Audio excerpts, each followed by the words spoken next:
Sveiki ir vėl. Girdisi? Sveiki ir vėl. Naujienų agentūra ELTA tęsia porinkiminės spaudos konferencijas ir tai daro su įtikinamais rinkimų laimėtojais Lietuvos socialdemokratų partija. Tai pirmininkė, gal tada jūs tokį įvadinį žodį, pagrindinę žinią ir miestui ir pasauliui paskelbkite, po to pereisime prie klausimų, kurių be abejo bus. Labas rytas visiems. Iš tikrųjų, tai pirmiausia, aš labai nuoširdžiai dėkoju visiems Lietuvos žmonėm, kurie atidavė savo balsą už mūsų socialdemokratus. Ir iš tikrųjų, tai tiesą pasakius yra istorinė pergalė turbūt socialdemokratų, nes turim laimėję 52 vietas, 18 daugiamandatinių ir net 34 vienmandatėse apygardose.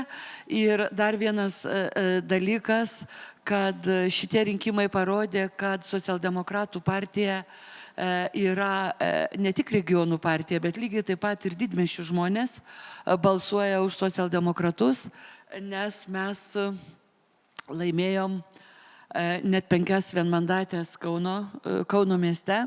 Lygiai taip pat esam laimėję vienmandatę ir Vilnių, ir Klaipėdoje, ir Šiauliuose, ir Panevėžyje, ir žinoma įvairiuose regionuose, rajonuose ir savivaldybėse.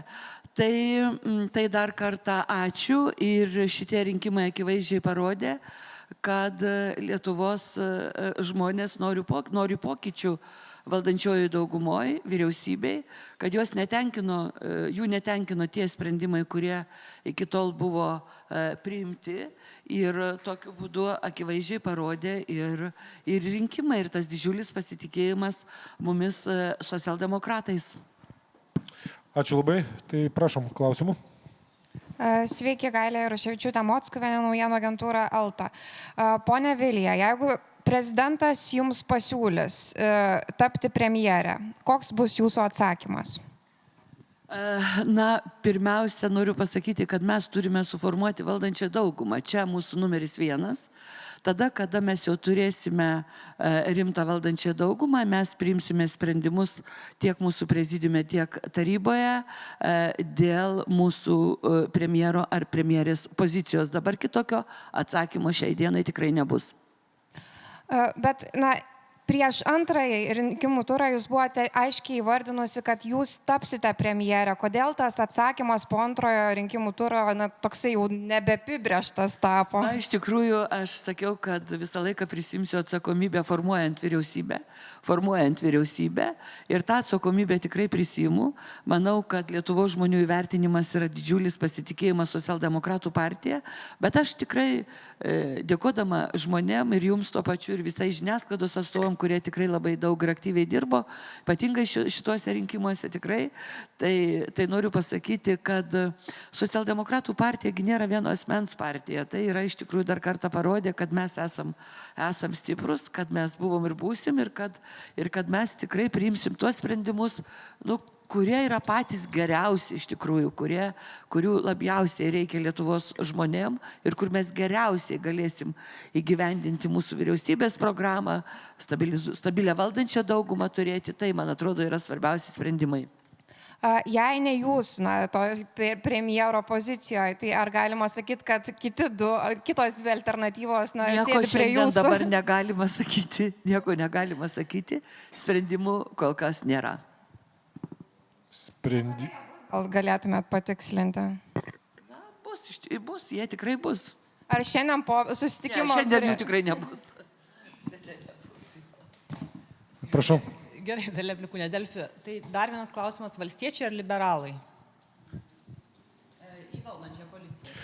Ne, tai klausimas, aš palaikydamas kolegės klausimą, nes prieš tai kalbėjęs, prieš jūs buvęs Saulius Skvernelis ir jo demokratai vardan Lietuvos, jie pakankamai aiškiai pasakė, kad jų yra toks, kaip gali būti siekis su jumis kalbantis, vis dėlto, kad trečiasis tas koalicijos brolis būtų ne žalieji valstiečiai, o liberalų sąjūdis. Ką jūs į tai ir nežinau, gal ir įsijungtumėt ir jūs į pokalbį. Tai jei galima, man atrodo, mes labai gražiai vakar susitikę dar naktį kalbėjome apie tai, kad socialdemokratai ir demokratai mes sudarom tą ašį, apie kurią galės kas nors prisijungti ar ne. Ir pagrindas yra mūsų programų sudarimas. Kai mes turėsime sudėję labai aiškę programą, kas labai daug kur persipina, jeigu teko jums nagrinėti, socialdemokratų ir demokratų. Specialiai nenagrinėjom, bet tikim jūsų pasakymais, kad programos sutampa. Ir tada pasakysim, kad štai yra mūsų programa, nes mūsų atsakomybė yra, ką pirmininkė paminėjo, yra mūsų įsipareigojimų Lietuvos žmonėm įvykdymas. Tai jeigu mes galėsim, kas norės prie to prisijungti, galės prisijungti. Mes turim tikrai pakankamą tvirtą stuburą po vakar Lietuvos žmonių sprendimo, kad tai turėtų būti socialdemokratų programa. Mes girdim ir iš vienų, ir iš kitų kolegų, kad kažkas galbūt ne visai tinka, mes esame atviri diskutuoti, bet galiausias sprendimas mūsų partijos taryboje bus po to, kai mes sakysim, žiūrėkit, yra programa, kolegos pasirašo ir tada mes galim drąsiai pakviesti ir Seime turėti gana pakankamai tvirtą daugumą. Pone Paluckai, gal jūs šituo partiniu koaliciniu klausimu turite ką pasakyti? Ne, tai čia mes esam bendraminčiai šio klausimu. Iš esmės vyksta dvišalės konsultacijos su Branduoliu, kuris po pirmo turo buvo pasiryžęs ir apie tai kalbėjo formuoti valdančią koaliciją. O įvairių pasiūlymų ir samprotavimų šiuo periodu tikrai bus matyti ne vienas. Bet kaip ir minėjo bičiuliai, iš principo sprendimą priiminės partijos taryba, įvertinusi visas aplinkybės. O mūsų kaip didžiausios frakcijos ir partijos atsakomybė yra įveikti įvairius asmeniškumus, kalbėjimus, prisikalbėjimus ir emocinės duobeles. Tai jeigu galimi koalicijos partneriai dėl kažko sutarė ar nesutarė, mes visada mėginsime sodinti prie stalo ir tuos emocinius dalykus spręsti. Bet be jokios abejonės programa, darbų planas, vyriausybės programa, vyriausybės darbų priemonių planas yra esminiai dalykai, dėl ko ir reikia susitarti. Visa kita yra mažiau reikšminga. Taip, prašau klausim. Agnė Libertaitė, Rytas LT. Norėjau paklausti, kaip vertinate Gabrieliaus Landsbergio sprendimą atsistatydinti iš partijos pirmininko pareigų ir nebedirbti Seime. Ir dar vienas klausimas, gal galite patikslinti, ar valstiečiai ir Ramūnas Karbauskis vakar sulaukė jūsų kvietimo atvykti pas jus į štabą, nes ponas Skvernelis sakė, kad buvote sutarę dėl laiko, ar buvote sutarę su Ramūnu Karbauskiu dėl susitikimo? Ačiū.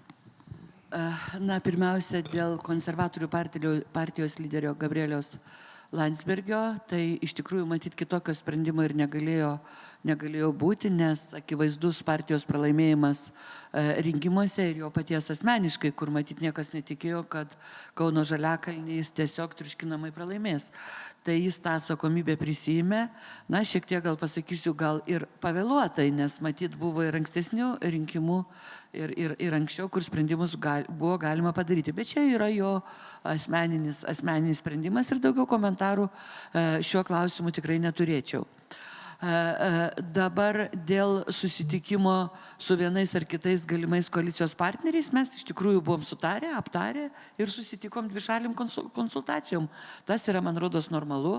Rinkimų naktį visą laiką vyksta tokios konsultacijos, apsikeitimas nuomonėm, toliau dirbs mūsų dėrybinės grupės, vertins mūsų programas, darbo, sąlyčio taškus ir galutiniai sprendimai bus priimti šiek tiek vėliau.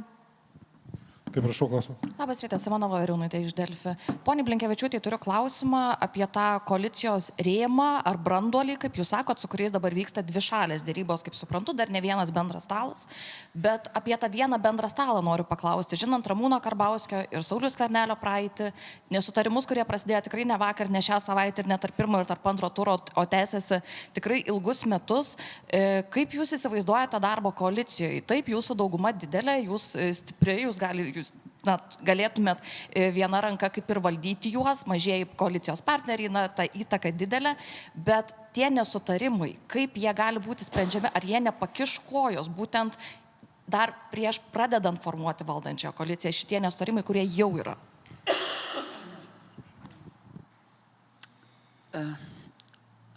Aš kažkaip norėjau dar pradžioj pasakyti, kad pirmiausia jau dabar akivaizdu, kad mes bet kokiu atveju turėsime tvirtą valdančią daugumą.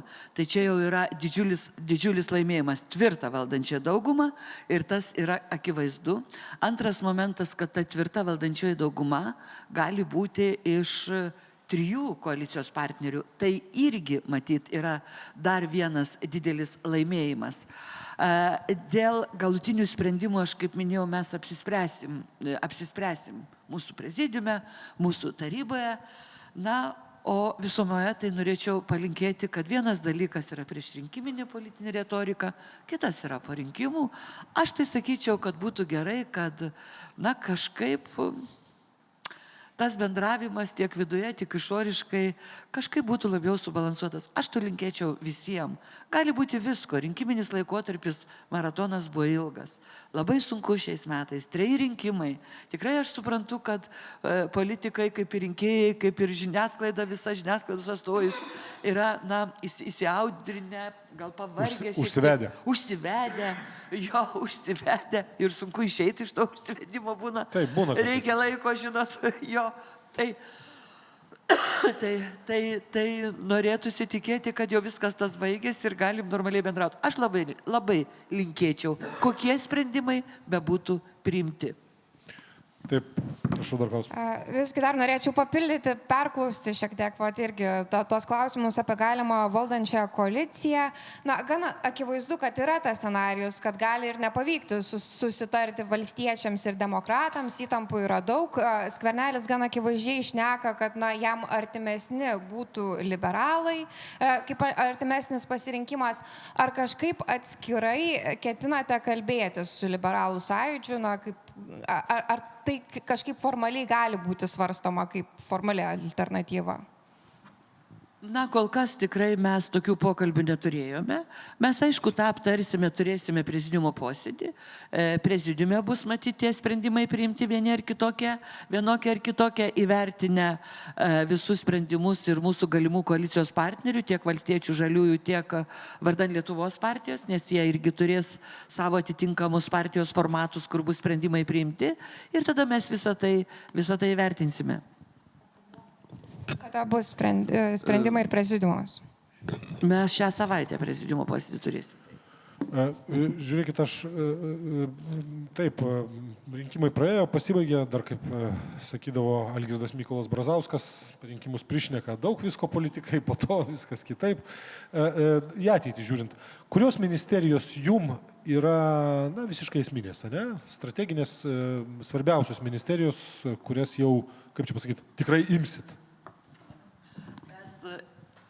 Kaip be būtų keista, turbūt niekas nepatikės, kad iki šiol mes nei tarpusavį tarėmės, nei kokiam nors formate mūsų svarstėm. Tikrai niekas čia netikėjo. Nei su koalicijos partneriais iš tikrųjų svarstėme, bet aš leisiu savo prisimti tą atsakomybę ir įvardinti bent kol kas 2. Matyt, vėliau įvardinsim daugiau, bet bent kol kas 2 tikrai įvardinsim. Tai finansų ministerija, be jokios abejonės, na ir mes socialdemokratai, socialinės apsaugos ir darbo ministerija. Kol kas 2, o toliau mes tikrai apsitarsime. Papildykit. Turit papildymų? Aš manau, kad žmonės labai matė šios vyriausybės nedarbą arba klaidas, kurios buvo. Tai ta visa socialinė sfera ir švietimas, ir kultūra, ir sveikata iš tikrųjų yra svarbios. Svarbi labai ekonomika, bet iš tikrųjų be dėmesio žmogui mes negalėsim. Tai čia jūs vardėt savo partijos prioritetus. Aš galvoju, kad mes dėrėsimės. Mes iš tikrųjų verti pagal Lietuvos žmonių įvertinimą kokios 10 ministerijų. Tai galime tą drąsiai sakyti pagal dabartinę sanklodą. Tai su kolegom tada apsitarsim, bet ta socialinė kryptis, jinai buvo 4 metus, o gal net ir truputį daugiau, gerokai apleista arba suklaidinti žmonės, todėl mums iš tikrųjų čia reikia sugrįžti ir padaryti šiek tiek daugiau socialinio dėmesio žmonėms. Ką jūs, Gintautai, galite pasakyti apie šitos būtent ministerijų kryptis? Tai matyt, nėra ne vienos nesvarbios ministerijos ar viešojo valdymo srities, kur nereikėtų dėmesio ir nereikėtų padaryti darbų. Bet tokios kurie absoliučiai neatlikti. prioritetinės. Na, tos prioritetinės, kaip ir pirmininkė teisingai vardino, iš tiesų, socialdemokratai be socialinės apsaugos ir darbo ministerijos, na, tiesiog čia mūsų genetinis kodas, na, toks yra būtų nesusipratimas. Finansų ministerija. Savaime suprantama yra ministro pirmininko dešinė ranka ir tuos finansinius rautus privalome kontroliuoti tam, kad būtų priimami tvarūs sprendimai. Galų gale tos rytis, kuriuose sparčiai vyksta šliaužianti privatizacija dėl bado dietos finansinės, tai yra sveikatos apsauga, švietimas. Lygiai taip pat infrastruktūra, keliai, susisiekimas, kur mes matome dramatišką finansavimo stoką ir prastėjančią būklę lyginant ir su mūsų kaimynėm valstybėm. Taip, kad čia mes galėtumėm vardinti ir vardinti. Taip, kad be jokios abejonės dėrybos vyks, kai bus įvardinti ir kandidatai užimti ministrų pozicijas, taip pat irgi labai priklausys. Galų gale turi geriausi žmonės, geriausiai išmanantis tą sritį tuos darbus daryti, bet socialdemokratų jau padėtis ir visuomenės pasitikėjimas įpareigoja imtis atsakomybę už didžiąją dalį ministerijų vyriausybėje. Tas jau yra kaip vaizdu. Aš tik dar pasakysiu, kad šitą klausimą dar uždaviau dėl to, turėdamas tokią potekstę, galvoj, žinot, tikriausiai ir jums nepaslapti, žmonės, suformuluokim taip, žmonės kalba, kad gynybos, krašto apsaugos ir užsienio reikalų ministerija socialdemokratai galėtų perleisti prezidentui, prezidento administracijai, prezidentūrai. Ką galite pasakyti apie šitas kalbas? Na, žinote, aš pasakyčiau, kad mes gantų nekomentuojame, kaip paprastai tai yra pasakoma, kadangi tikrai tokių kalbų nebuvo ir aš tiesiog pirmą kartą tai girdžiu, bet, kaip mes sakome, mes visą laiką atviri dėrybom, diskusijom, sutarimam, bet svarbiausia, kad ministrų pozicijas užimtų kompetitingi, išmanantys žmonės, sugebantis dirbti, atsakomybę prisijimti, kad būtų realūs sprendimai. Čia yra svarbiausia. Ponas Olekas atrodė taip pasipiktinęs klausimų, kad tikrai turėtų ką pasakyti. Ne, aš manau, kad su prezidentu reikės suderinti visas kandidatūras. Tai čia yra labai natūralu. Ne, bet aš konkrečiai klausiu apie užsienio politiką. Tokia yra mūsų sankloda, tokia teisinė dalykai, kad ministrų kandidatūras reikia suderinti su prezidentu ir jis pasirašo dekretą. Tai čia nebus kokio jis dėmesio skirs vienai ar kitai daugiau. Ačiū už tai, man atrodo, kad mes būsim skirtingi, negu buvo dabar valdančioji dauguma. Mes dirbsim kartu su prezidentu. Mes tą sakėm visos rinkiminės kampanijos metu, kad ateinam dirbti ir parodyti pavyzdį, kaip valstybės institucijos, vyriausybė, Seimas ir prezidentūra gali dirbti vardan Lietuvos kartu, o ne kažkas tai pjautis, diktuoti kažkokias sąlygas ar šaržuoti ir panašiai. Tai čia, man atrodo, yra esminis skirtumas tarp buvusios valdžios ir mūsų ateimų. Tai prašau, dar klausim. Jūs kalbate, kad tikrai dauguma gali būti sudaryta iš 3 partijų, užtenka tų mandatų. Visgi norėčiau pasitikslinti, ar yra svarstama kažkaip prie valdančiosios koalicijos, valdančiosios daugumos, arba dovanos, kitaip tariant, prijungti vienmandatininkus, pavyzdžiui, Lenkų rinkimų akciją, kažkokius atskirus politikus, kurie tarsi ir nepriklauso jokiai frakcijai šiuo metu. Na, iš tikrųjų, tokie pasvarstymai yra, aš čia nematau turbūt nieko blogo, mes ir vakar aptarėm, kad tai gali būti, tai sustiprintų mūsų valdančią daugumą, bet kol kas tai yra tik tai dėrybų klausimas. Taip, prašau. Ir dar nuo ko pradėjau, vis tiek, jūs neatsakote vis dar dėl to premjeravimo, kaip ten bus, bet aš tada kitaip paklausiu, dėl Europos parlamento iškovoto jūsų mandato, tai kada bus tas sprendimas, kad jūs atsisakot? Esu net patvirtinta Seimo narė. Bet vis tiek kažkokias projekcijas į ateitį turit, ar ne? Niekas nedalina mandatų. Supratom. Jie nepatvirtinti yra dar. Bet kiek patvirtinti dar visą savaitę. Iki lapkričio vidurio lauksime? Taip. Ne, anksčiau gal. Aš nežinau, kad... Pirmas posėdis lapkričio 15. Žodžiu, Pirmas aš tik posėdis suprantu, lapkričio kad kol 15. nebus oficialiai patvirtintų rezultatų, jūsų atsakymo negausim. Klausimas, kuris svarbus ir kuriuo tikriausiai nepaslaptis, akivaizdu, natūralu, ypatingai domisi ir užsienio valstybių ambasados pagrindinių mūsų užsienio partnerių, tai yra ta pati gynybos ir užsienio politika. Kas jūsų nuomonė šituose srityse yra keistina? Na, pirmiausia, dėl gynybos ir saugumo politikos, tai mes tikrai manom, kad tai bus mūsų prioritetas taip, kaip buvo iki šiol. Mes vertiname esamą visą geopolitinę situaciją. Mes ir savo programoje turėjom įtvirtinę tai, kad finansavimas turi būti toks, kokio iš tikrųjų reikia. Mūsų programa yra 3,5% nuo BVP skirti gynybai ir saugumui. Ir mes nuo to matyti neatsitrauksim, bet apibendrinant galėčiau pasakyti, kad tai yra saugumui ir gynybai bus lėšų tiek, kiek reikės. Dėl užsienio politikos, tai vėlgi noriu pasakyti, kad užsienio politikoje kažkokių revoliucijų ir perversmų būti neturi ir negali būti, tačiau ir stengsimės išvengti kokiu nors neaptartų, nepamatuotų dalykų, tie, kurie galbūt kenkia Lietuvai ir taip toliau. Tai šitą tikrai... O ką reikėtų keisti, pavyzdžiui, ko reikėtų vengti? Na, tikriausiai reikėtų vengti tokių sprendimų, kurie nėra aptarti tiek su šalies prezidentu, tai turėtų būti suderinama kartu matyti, bendrai veikiant, apgalvotai, pamatuotant, sutariant visai valdančiai daugumai, o ne kaip nors vienasmeniškai. Tai tą tikrai pažydom. Prašau, dar klausimų?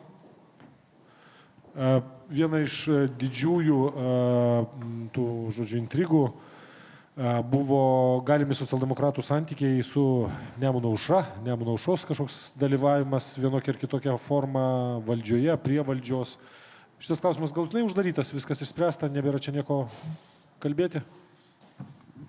Na, tai aš tik noriu priminti, kad mes ir iki rinkimų tikrai kažkaip tai jokių dėrybų ar dar ko nors su Nemuno aušra nevedėm. Ir čia tikrai nebuvo mūsų, tai nei planuose, nei mūsų retorikoje, nei mūsų kokiuose nors kitokiuose apmąstymuose, tai šiai dienai niekas nėra pasikeitę. Užsidarė, priėmė sprendimą, kad nedalyvaus daugumoje, tai nėra problemų. Juo labiau, kad Lietuvos žmonės labai aiškiai pasakė, kad mes remiamės socialdemokratais ir mums tų mandatų užtenka, tai mums ieškoti dar ketvirto partnerio iš tikrųjų nėra jokio poreikio. Dar klausimų? Tai paliekant svarbiausią klausimą atvirą, ačiū ir sėkmės.